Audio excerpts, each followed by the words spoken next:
तो complete heart block में क्या हो रहा है कि ऐसे नोड ने तो अपनी इंपल्सेस भेजी नीचे से, लेकिन एस्केप रिदम वेंट्रिकल अब अपनी मस्ती में कॉन्ट्रैक्शन आ रहा है, उसको ऊपर से इंपल्स नहीं आ रही, ये अपने आप ही इंपल्सेस भेज रहा है। तो ये इसकी वजह से QRS कॉम्प्लेक्स आ रहा है, इसकी वजह से पीवे बनी, तो ये भी अपनी मस्ती से कॉन्ट्रैक्ट कर रहा है, ये भी अपनी मस्ती से कॉन्ट्रैक्ट कर रहा है। अब आप जानते हो ऐसे नोड जो है करीब 70 बीट्स के हिसाब से देती है, एवी नोड करीब 60 के हिसाब से देती है, बंड ये करीब 50 पे, और वेंट्रिकल तो खाली 40 पे देता है। तो जब भी यहां से रिदम आएगी उसका रेट बहुत कम होगा। इसको हम बोलते हैं, जो ऊपर वाली रिदम है उनका रेट हमेशा ज़्यादा होगा as compare to escape rhythm. Escape rhythm होगी नीचे वाली, तो अगर इसकी 70 है तो इसकी 60 होगी, इसकी 50 होगी, इसकी 40 होगी।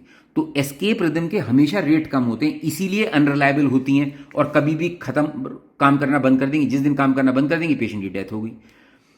तो ये जो कंप्लीट एवी डिसोसिएशन है, इसमें एट्रिया अपनी मस्ती से इंपल्सेस दे रहा है, ऐसे नोड बिल्कुल सही काम कर रहा है, लेकिन वेंट्रिकल अपनी कंट्रैक्शन की वजह से QRS कॉम्प्लेक्स दे रहा है, और दोनों में कोई रिलेशन नहीं है। ये अपने हिसाब से कॉन्ट्रैक्ट कर रहा है, ये अपने हिसाब से कर रहा है, दोनों में कोई रिलेशन नहीं है। इसीलिए इसको बोलते हैं एट्रियो वेंट्रिकुलर डिसोसिएशन या कंप्लीट हार्ट ब्लॉक। ये एक डेंजरस बीमारी है। अगर किसी को कंप्लीट हार्ट ब्लॉक हो गया है तो उसको तुरंत पेसमेकर की जरूरत है। तो ये आपका हो गए ब्लॉक्स, जिसमें हमने देखा फर्स्ट डिग्री हार्ट ब्लॉक जिसमें PR इंटरवल प्रोलॉन्ग था, फिर हमने AV ब्लॉक मोबेट्स 1 और मोबेट्स 2 देखा, और फिर देखा हमने कंप्लीट हार्ट ब्लॉक। अब हम बात करते हैं, एक नॉर्मल सी बात है यहीं पे कि साइनस ब्रेडिकार्डिया क्या होता है। भाई नॉर्मली जो रेट होता है हमारा वो 72 बीट पर मिनट होता है, लेकिन 60 से 100 के बीच में हार्ट रेट हो सकता है। अगर हार्ट रेट 60 से कम है तो इसे बोलेंगे साइनस ब्रेडिकार्डिया।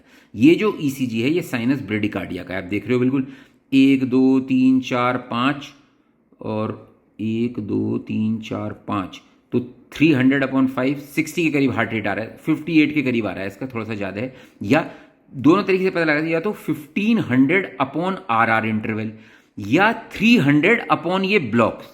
जैसे 300 अपॉन इसमें कितने ब्लॉक हो गए, 1 2 3 4 और दोनों को मिला के 5 हो गया, तो 60 के करीब हार्ट रेट आ रहा है।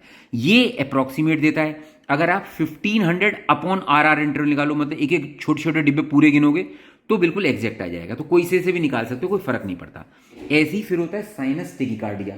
साइनस टेकिकार्डिया में क्या होगा, रेट इज मोर देन 100 पर मिनट। ठीक, तो ये हार्ट रेट निकालने का बड़ा सिंपल सा तरीका है।